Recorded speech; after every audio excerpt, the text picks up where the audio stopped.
In this video, you will learn how to make shepherd's pie. Welcome to the Water Bucket Homestead. Now let's get into this delicious recipe. To make this recipe, you will need butter, onion, carrots, garlic, salt and pepper, ground beef, frozen vegetables, and potatoes to make mashed potatoes. Now every good recipe starts with 1 tablespoon of butter.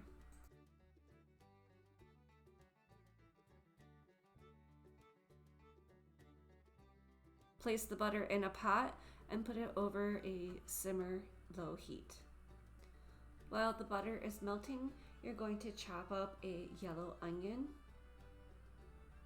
I like to cut off both the ends and then slice it down the middle.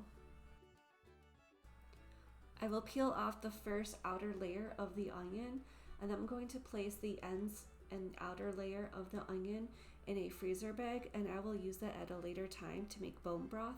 Comment down below and say yes please to bone broth, and I'll share that recipe with you. I will chop up the onion in small little bits. So you see I went twice sideways, and then I'm going to go top to bottom and just make small little pieces. Place the onions in the pan and saute them while we're going to chop the carrots. To chop up the carrots, cut the top heads off. Place those into the freezer bag because we'll use those in the bone broth. Then I like to take the carrot, slice it long ways or up and down, and then I will chop it into small pieces. Now that's a tricky carrot. Just wiggle the knife and you'll separate the carrot.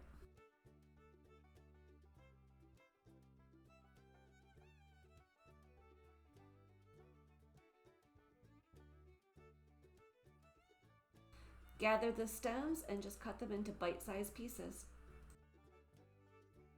You will notice in this recipe, I do not peel the carrots nor the potatoes, and that is because I would end up peeling my fingers. So if you want to peel them, go ahead, but in this household, we keep the skins on. Place the carrots in the pot and saute them with the onion while we chop up the garlic. Did you put the lid on top of the pot while you saute the onion and carrots? If you didn't, go ahead and do that. Then let's chop up the garlic.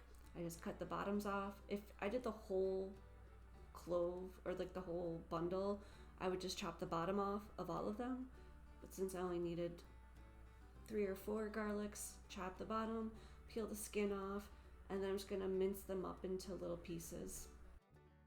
Before you continue to chop up more garlic, go back over to the pot and stir the carrot and onion mixture. When all the garlic is chopped up, add that to the pot.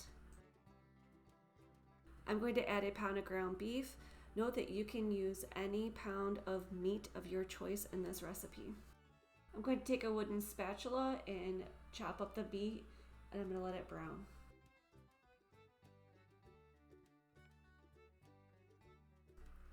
While the meat is cooking, I'm going to prep the potatoes to make mashed potatoes. I'm going to fill a medium-sized pot halfway with cold tap water, and I'm going to add a generous amount of salt. Since I'm not going to peel the potatoes, I'm going to cut them in small pieces, about a 1/4 inch size pieces. For the small potatoes, I'm going to cut them into quarters. If they're big, then I cut them into 6 pieces.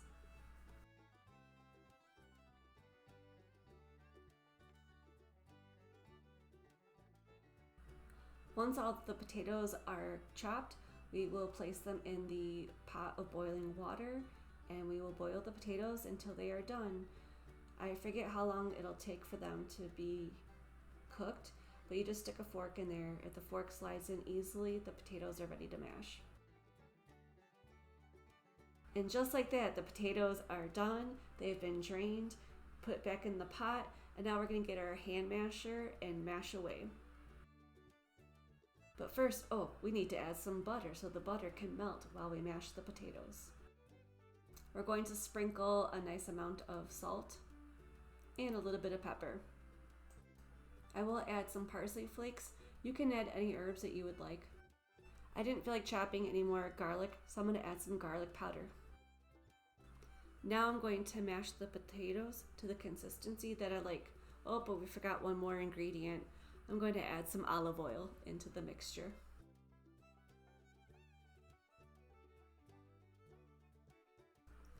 Once I'm done mashing the potatoes, I'm going to set the pan aside, and then I'm going to get out my baking dish.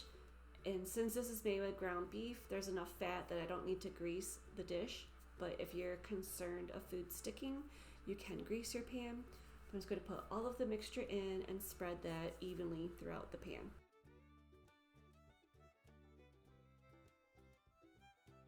Next, we're going to add our frozen vegetables.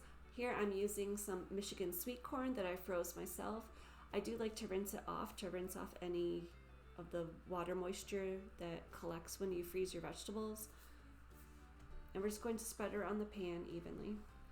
Next, I'm going to add a bag of frozen peas, and I probably should have rinsed these because now you can see all the condensation that froze, and it's just going to add some flavor to the dish.